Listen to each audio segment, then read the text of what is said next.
hương bà bạ vía bà bạ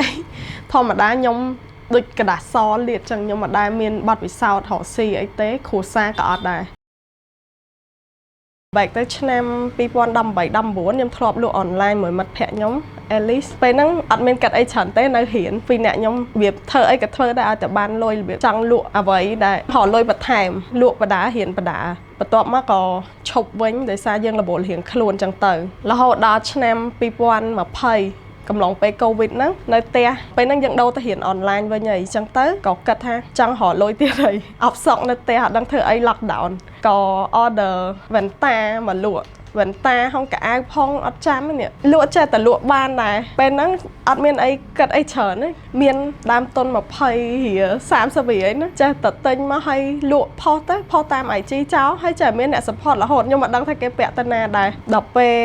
ដល់គេចាប់ lockdown អស់ហើយចាប់ដើមគិតទៀតថាចង់រកលុយឲ្យបាន stable ជាងហ្នឹងអញ្ចឹងណាអញ្ចឹងទៅគិតថាទៅរកការងារធ្វើដោយសារតពេលហ្នឹងខ្ញុំរៀនឆ្នាំទី3ហើយអញ្ចឹងទៅខ្ញុំចង់ឲ្យមាន experience អីឲ្យហើយទៅខ្ញុំទៅ intern ឬក៏អីទៅខ្ញុំរៀនចប់ខ្ញុំមានការងារមួយច្បាស់លាស់អញ្ចឹងណាបើនិយាយពីបើកជាហាងហ្មងឥឡូវបាន2ឆ្នាំជាង73ឆ្នាំរឿងពិបាកវាពិបាកធម្មតាខ្ញុំដូចกระดาษសលាតចឹងខ្ញុំមិនដែលមានប័ណ្ណពិសោធន៍រកស៊ីអីទេគ្រួសារក៏អត់ដែរសើអ្នកធ្វើការអញ្ចឹងជួបអីដោះនឹងហ្មងនិយាយទៅជួបមួយខែស្ដោះមួយខែក្នុងចង់និយាយថាបើកហាងមួយវាអត់ស្រួលដូចយើងគិតទេវាត្រូវទាំងរៀបចំទាំងអស់ទាំង stock decor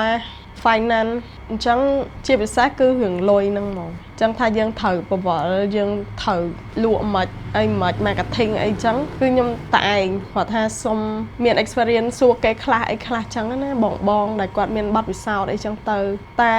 សម្រាប់ខ្ញុំហ្មងជួបអីដល់ហ្នឹង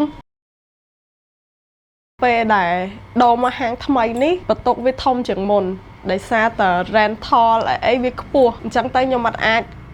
ឡែបានទៀតទេខ្ញុំត្រូវមាន plan អីច្បាស់លាស់ចឹងណាផលពិបាកមួយគឺគេអត់ទាន់ស្គាល់ទីតាំងថ្មីនិយាយទៅហាងយើងអត់ទាន់ទលំទលាយអញ្ចឹងទៅក៏មានមិត្តភ័ក្ដិខ្ញុំ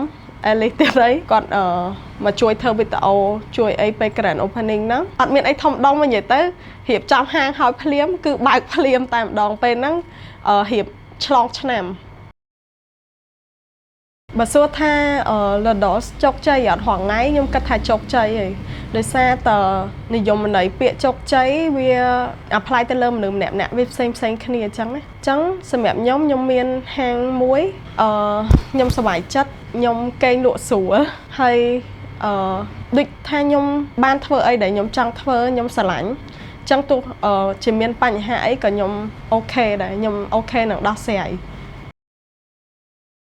សម្រាប់3 4ឆ្នាំ5ឆ្នាំទៅមុខទៀតខ្ញុំមិនដឹងថាខ្ញុំដើរបានមិនទេប៉ុន្តែខ្ញុំចង់បើក Lados នៅក្នុងតំបន់ទេសចរដូចសៀមរាបកពតពងសោមអីចឹងណាខ្ញុំមាន plan ហើយគ្រាន់ថាយើងពងតែរៀបចំអញ្ចឹងទៅដោយសារតែភាគច្រើនភ្ញៀវបរទេសដែលគាត់មកហាងខ្ញុំដូចគាត់ feel excited ជាមួយហាងខ្ញុំដូចថាគាត់ប្រាប់ខ្ញុំថាគាត់ពិបាករកគាត់ដូចគាត់ស្រឡាញ់